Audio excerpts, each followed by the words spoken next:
कल्पना कीजिए आप हिमालय की एक संकटी घाटी में हैं। चारों तरफ पहाड़ है, नीचे एक नदी बह रही है, सड़क पर गाड़ियां खड़ी है, लोग अपनी रोजमर्रा की जिंदगी में व्यस्त है और फिर कुछ ही मिनटों में एक ऐसी पानी और मलबे की दीवार आपकी तरफ आती है जिससे बचने का शायद कई समय ही नहीं था।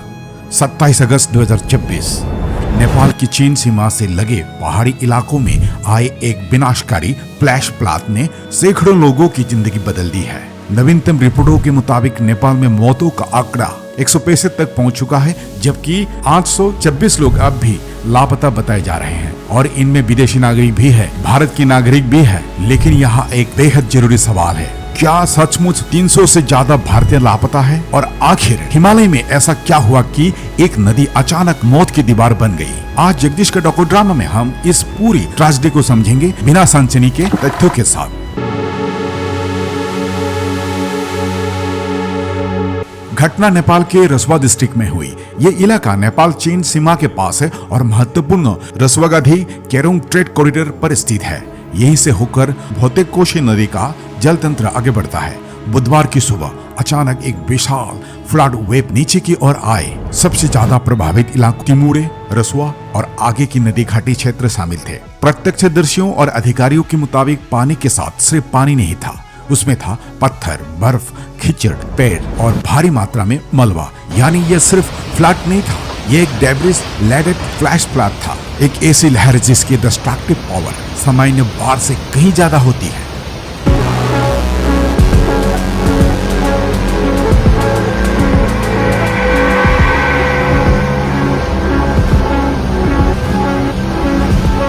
यही इस पूरी कहानी का सबसे महत्वपूर्ण हिस्सा है।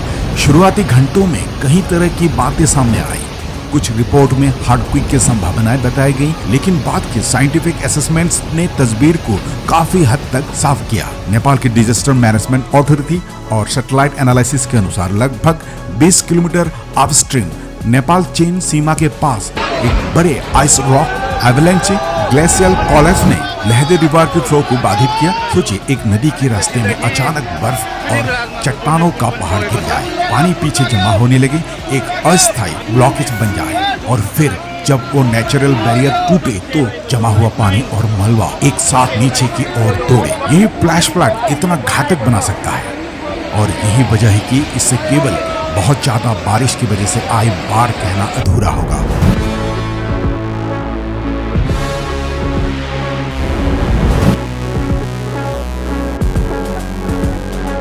लगभग सुबह के समय रसुआ के बॉर्डर सेटलमेंट्स में जिंदगी सामान्य थी।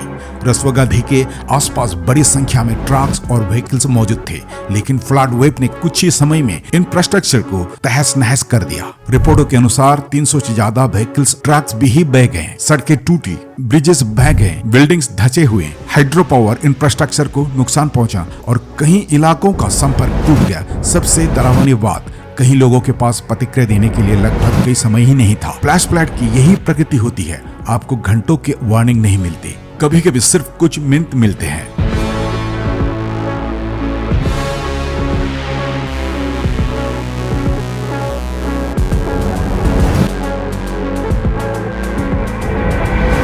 अब आते हैं उस हेडलाइंस पर जिसने भारत की सबसे ज्यादा चिंता पैदा की है।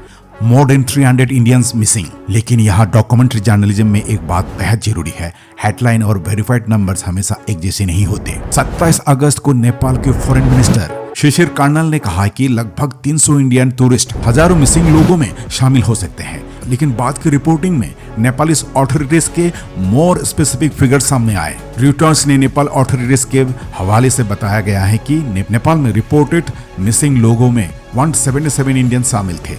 इसलिए इस समय सबसे रिस्पॉन्सिबल वर्डिंग यही होगी, hundreds of Indians were initially feared missing, while later official reporting put the numbers of missing Indians nationals in Nepal at around 177। यानी 300 का आंकड़ा एक रिपोर्टेड एस्टिमेटेड स्टेटमेंट था, उसे फाइनल कंफर्म फिगर मानना सही नहीं होगा।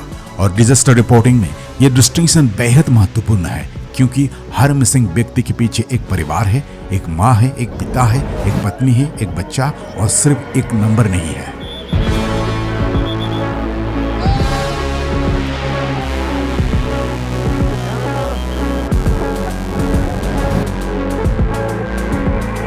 कैलाश मानसरोवर पिलग्रिम्स। लापता लोगों में कई भारतीय कैलाश मानसरोवर यात्रा पर जा रहे थे। ये यात्रा धार्मिक होने के साथ साथ ज्योग्राफिकली भी बेहद चैलेंजिंग है।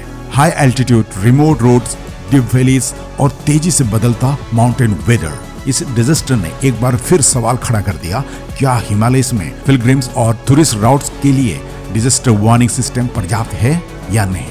क्या हर वल्नरेबल वैली में रियल टाइम मॉनिटरिंग है? और अचानक ग्लेशियल कोलैप्स हो जाए तो वार्निंग कितनी जल्दी लोगों तक पहुंच सकती है?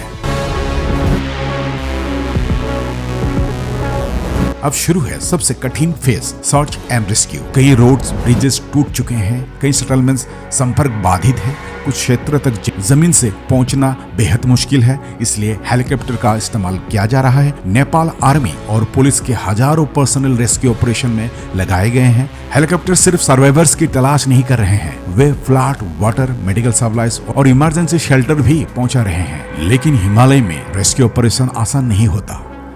ऊंचे पहाड़, खराब मौसम, अनस्टेबल स्लोप्स और सेकेंडरी लैंडस्लाइड का खतरा और रेस्क्यू मिशन को और मुश्किल बनाता है।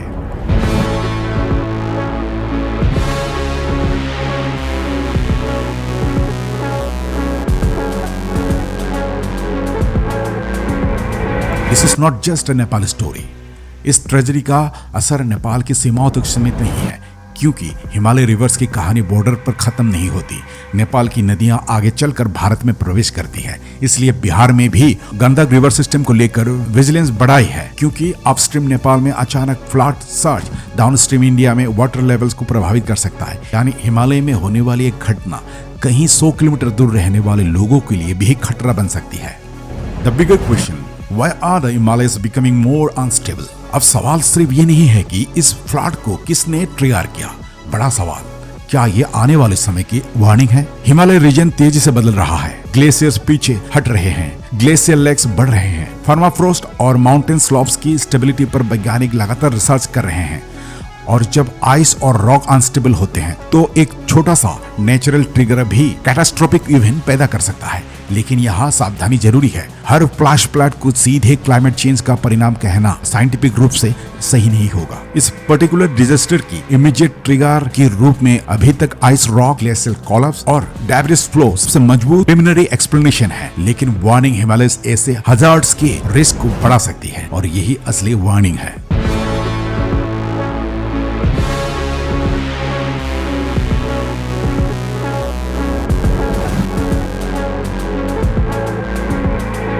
हम अक्सर डिजास्टर्स को नंबर्स में देखते हैं। 165 deaths, 165 deaths, 826 missing, hundreds of vehicles destroyed, bridges wash away.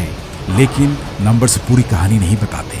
एक फ्लैश फ्लड किसी के लिए सिर्फ नेचुरल डिजास्टर है, लेकिन किसी दूसरे के लिए वो आखिरी फोन कॉल है, एक बंद दरवाजा है, एक मिसिंग फैमिली मेंबर से, और ऐसी तस्वीर जिसका इंतजार शायद सालों तक खत्म नहीं होगा। What must change? अगर हिमालय में ऐसी घटना भविष्य में और होती है तो सिर्फ रेस्क्यू टीम्स बढ़ाना काफी नहीं होगा। हमें चाहिए real time glacier monitoring, satellite based early warning systems, high risk valleys में automated sensors, river level monitoring, emergency sirens, pilgrims routes for evacuation plans, border areas में कम्युनिकेशन रिडंडेंसी, और सबसे महत्वपूर्ण, वार्निंग की सिर्फ कंट्रोल रूम्स में ही नहीं रखना होगा। वार्निंग लोगों तक पहुंचनी चाहिए, समय पर, उनके भाषा में, उनके मोबाइल फोन पर, और ऐसी जगह पर भी जहां इंटरनेट नहीं है, क्योंकि डिजास्टर में एक मिनट भी जिंदगी और मौत के बीच का फर्क बन सकता है। हिमालय हमारे लिए सिर्फ पहाड़ नहीं है, ये नदियों का जन्म स्थान है, करोड़ों लोगों की पानी का स्रोत है, आस्था का केंद्र है, और लाखों लोगों की जिंदगी इसमें जुड़ी है। लेकिन आज इन पहाड़ों की एक दूसरी तस्वीर हमारे सामने आए, एक ऐसी तस्वीर जहां बर्फ टूटती है, चट्टानें गिरती है, नदियां अचानक अपना रास्ता बदलती है, और इंसान कुछ मिनटों में प्रकृति की ताकत के सामने बेहद छोटा दिखाई देता है। नेपाल की ये ट्रेजेडी हमें एक सवाल देकर जाती है, क्या हम अगली फ्लैश फ्लड के लिए तैयार है? क्योंकि सवाल ये नहीं कि अगली आपदा आएगी या नहीं, सवाल ये है जब वो आएगी क्या हमारे पास लोगों को बचाने के लिए पर्याप्त समय होगा? मैं हूं जगदीश और आप देख रहे थे कहानियां सिर्फ बताने के लिए नहीं होती, कभी कभी वे हमें आने वाले कल के लिए तैयार करने के लिए होती है। Stay informed, stay alert and respect the mountains.